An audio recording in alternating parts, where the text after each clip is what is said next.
జరగబోతూ ఉన్నాయి. ప్రతి ఏటలాగే ఈ సంవత్సరం కూడా రంగరంగ వైభవంగా ఈ బ్రహ్మోత్సవాలు జరపాలని చెప్పి ఆలయ కమిటీ చైర్మన్ గారు, ఆలయ బోర్డు సభ్యులు, అలాగే జిల్లా యంత్రాంగం, కలెక్టర్ గారి ఆధ్వర్యంలో పెద్ద ఎత్తున ఏర్పాట్లను సమీక్షించడం జరిగింది. ఈరోజు లోకల్ బాడీ అడిషనల్ కలెక్టర్ ఆధ్వర్యంలో ఎస్పీ గారి సమక్షంలో జాతరకు సంబంధించిన ఏర్పాట్లు, తీసుకోవాల్సిన జాగ్రత్తలు, అధికారులకు ఇవ్వాల్సినటువంటి సూచనలు అవన్నీ కూడా చర్చించడం జరిగింది. కొన్ని వేల మంది ప్రతిరోజు మన్నెంకొండ వెంకటేశ్వర స్వామి దర్శనార్థం వస్తారు. వారికి కావాల్సిన ఏర్పాట్లు చేయడం అనేది చాలా శ్రద్ధతో కానీ చేస్తే తప్ప భక్తులకు సౌకర్యాలు కల్పించలేము.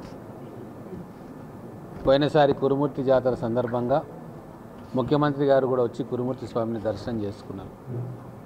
ఈసారి కూడా మన్నెంకొండ జాతరకు కూడా రావాలన్న సంకల్పం వారికి ఉన్నట్టు ఆ రోజు తెలియజేసిండ్రు. కాబట్టి అవకాశం ఉంటే ముఖ్యమంత్రి గారు కూడా రావచ్చు.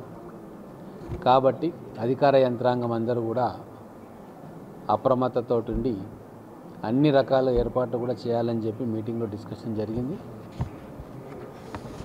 అలాగే దేవస్థానం డెవలప్మెంట్ కోసం కూడా ముఖ్యమంత్రి గారికి ఎన్నో ఆలోచనలు ఉన్నాయి.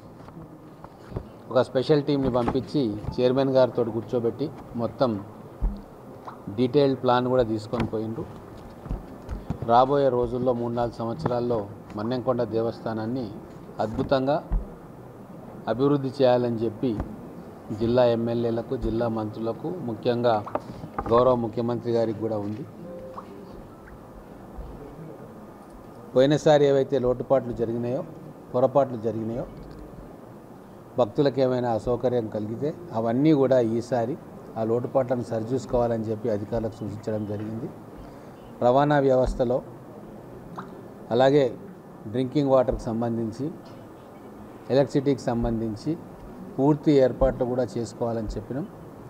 భక్తులకు టాయిలెట్ సౌకర్యాలు, స్నానం చేయడానికి కావాల్సిన సౌకర్యాలు, షవర్సు, డ్రింకింగ్ వాటర్ సప్లై, తర్వాత ఉండడానికి ఎవరన్నా నైట్ టైం ఉంటే వాళ్ళకు ప్రాపర్ షెడ్స్, వాటి మెయింటెనెన్సు, ఇవన్నీ కూడా జాతర ఏర్పాట్లలో భాగమే. కాబట్టి ఈసారి కలెక్టర్ గారి ఆధ్వర్యంలో, లోకల్ బాడీస్ అడిషనల్ కలెక్టర్ ఆధ్వర్యంలో ఏర్పాట్లు చక్కగా చేస్తారని చెప్పి మేము భావిస్తూ ఉన్నాం. అది మాట్లాడినాము, ఆర్టీసీ వాళ్ళతో కూడా మాట్లాడినాము. ఆర్టీసీ వాళ్ళే బస్సుల సంఖ్య పెంచమని చెప్పినాము. వాళ్ళు కూడా మిగతా డిపోల నుంచి కూడా బస్సులను సేకరించి ఇక్కడ మహబూబ్ నగర్ నుంచి మన్నెంకొండ వరకు, మరి మన్నెంకొండ నుంచి కొండపైకి వెళ్ళేవి అక్కడ మినీ బస్సులు, ఇక్కడ నార్మల్ బస్సులు, వీటి సంఖ్య కూడా పెంచాలని చెప్పి ఈరోజు ఈ మీటింగ్లో అనుకున్నాం. మరి రీజనల్ మేనేజరు, పైన ఉన్న చైర్మన్ గారు, ఆర్టీసీ చైర్మన్ గారితో కూడా మాట్లాడి తగు సంఖ్యలో బస్సులను ఈసారి ఏర్పాటు చేస్తాం.